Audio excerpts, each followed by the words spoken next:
Time సార్వత్రిక ఎన్నికల మహాసంగ్రామంలో మరో అంకానికి దేశం సిద్ధమైంది. తొలి దశలో ఏప్రిల్ 11న 91 లోక్సభ నియోజకవర్గాల్లో పోలింగ్ జరగగా 18న అంటే రేపు రెండో విడతలో తమిళనాడు, కర్ణాటక సహా 13 రాష్ట్రాల్లోని 97 నియోజకవర్గాల్లో పోలింగ్ జరగనుంది.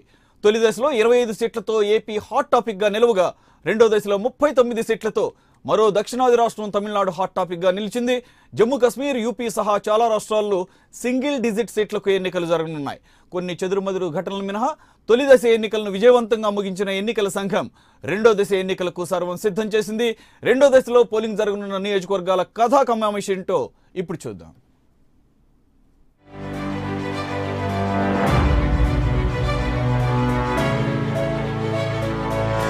రెండో దశ ఎన్నికలకు సర్వం సిద్ధం.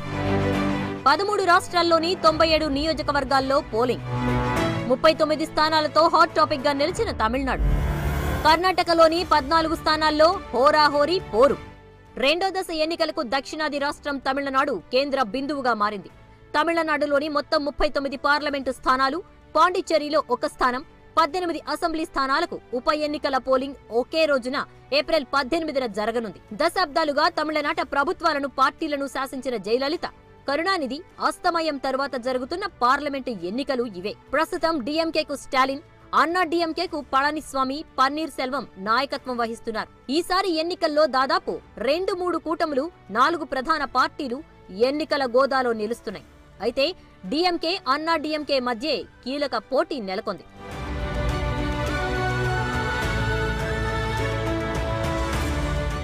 కర్ణాటకలో మొత్తం 28 పార్లమెంటు స్థానాలకు 2 దశల్లో ఏప్రిల్ 18, ఏప్రిల్ 23 తేదీల్లో పోలింగ్ జరగనుంది. ఏప్రిల్ 18న 14 స్థానాలకు పోలింగ్ జరుగుతుంది. అసెంబ్లీ ఎన్నికల్లో అత్యధిక స్థానాలు గెలుచుకున్న బీజేపీ ప్రభుత్వాన్ని ఏర్పాటు చేయలేకపోయింది. కుమారస్వామి ఆధ్వర్యంలో జేడీఎస్, కాంగ్రెస్ సంకీర్ణ ప్రభుత్వం ఏర్పడింది. అయినా కర్ణాటకలో బీజేపీ బలమైన పార్టీగానే ఉంది.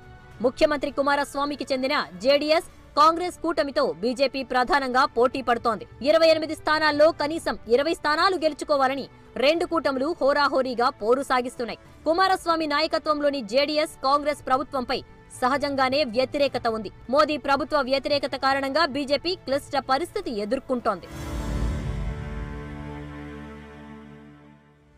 దేశంలో అత్యధిక పార్లమెంటు స్థానాలు గల రాష్ట్రాల్లో రెండవది మహారాష్ట్ర. ఇక్కడున్న 48 పార్లమెంటు స్థానాలకు 4 విడతల్లో ఎన్నికలు జరుగుతున్నాయి. రెండో దశలో భాగంగా ఏప్రిల్ 18న 10 పార్లమెంటరీ నియోజకవర్గాలకు పోలింగ్ జరుగుతోంది. కేంద్రంలో మహారాష్ట్రలో బీజేపీనే అధికారంలో ఉండడంతో అక్కడి ఎన్నికలను ఆ పార్టీ ఎంతో ప్రతిష్టాత్మకంగా తీసుకుంది.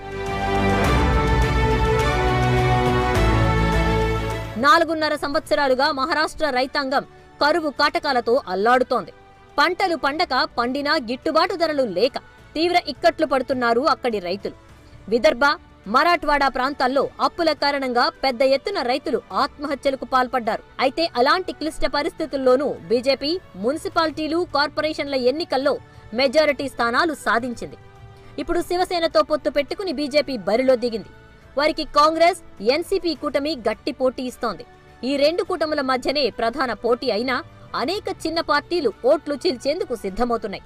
కీలక రాష్ట్రం ఉత్తరప్రదేశ్లో రెండో దశలో 8 స్థానాలకు పోలింగ్ జరుగుతోంది. ఢిల్లీకి దగ్గర దారిగా భావించే యూపీ ఎన్నికలను అన్ని పార్టీలు ప్రతిష్టాత్మకంగా తీసుకున్నాయి. గత ఎన్నికల్లో కేంద్రంలో బీజేపీ అధికారం చేపట్టడానికి యూపీనే కారణం. ఈ నేపథ్యంలో ఈసారి కూడా క్లీన్ స్వీప్ చేయాలని కాషాయ నాయకత్వం భావిస్తోంది. రాష్ట్రంలో కూడా బీజేపీనే అధికారంలో ఉండడం ఆ పార్టీకి కలిసి రానుంది. అయితే ఈసారి బీజేపీకి ఎస్పీ, బీఎస్పీ కూటమి నుంచి గట్టి సవాల్ ఎదురుకానుంది. పొత్తు పెట్టుకున్న మాయావతి, అఖిలేష్ ఎలాగైనా మెజారిటీ స్థానాలు సాధించాలని కంకణం కట్టుకున్నారు. మరోవైపు కాంగ్రెస్ కూడా వీలైనన్ని స్థానాలు గెలుచుకునే లక్ష్యంతో ప్రియాంక గాంధీని రంగంలోకి దింపింది. రాహుల్ ప్రకటించిన పేదరిక నిర్మూలన, కనీస ఆదాయ పథకాలు తమకు సీట్లను తెచ్చిపెడతాయని ఆ పార్టీ గట్టిగా భావిస్తోంది. బీహార్లో మొత్తం 40 పార్లమెంటు స్థానాలుండగా ఏప్రిల్ 18న 5 స్థానాలకు ఎన్నికలు జరుగుతున్నాయి. ముఖ్యమంత్రి నితీష్ కుమార్ ఆధ్వర్యంలోని జేడీయూ, బీజేపీ కూటమి ప్రభుత్వ వ్యతిరేకత తీవ్రంగా ఎదుర్కొంటోంది. అదే సమయంలో ఆర్జేడీ, కాంగ్రెస్ కూటమి నుంచి పెను సవాల్ ఎదుర్కొంటోంది. లాలూ ప్రసాద్ జైల్లో ఉన్న ఆయన భార్య రబ్రీదేవి, కుమారుడు తేజస్వి యాదవ్ పార్టీని ఎన్నికల్లో కీలకం చేశారు. లాలూ ప్రసాద్ యాదవ్ కుమారుల మధ్య విభేదాలు ఆ పార్టీ విజయావకాశాలను ఏ మేరకు ప్రభావితం చేస్తాయో చూడాలి.